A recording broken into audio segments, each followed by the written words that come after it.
Oke,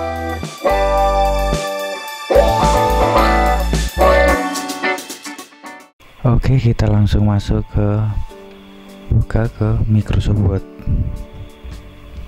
Oke, kita buka layar baru. Nah, di situ muncul notifikasi bahwasanya produk activate file. Di sini saya mencoba mengetik tapi nggak bisa karena ada tanda itu tadi.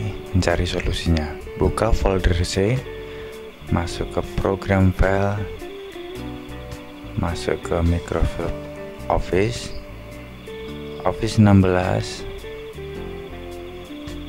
Di sana ada Osprey,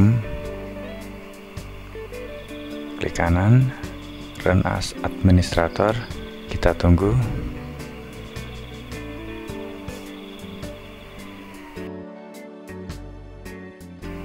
Ya, kalau sudah selesai kita tutup. Kita coba buka Microsoft Excel. Ya, kita berhasil untuk menulis. Kita coba ke Microsoft Word, buka layar baru, kita punya ketik. Oke, akhirnya kita juga berhasil. Selanjutnya kita coba PowerPoint.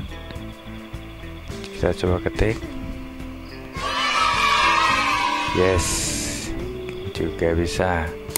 Oke, terima kasih. Jangan lupa subscribe dan bunyikan notifikasinya untuk terus mendukung channel ini. Terima kasih, see you.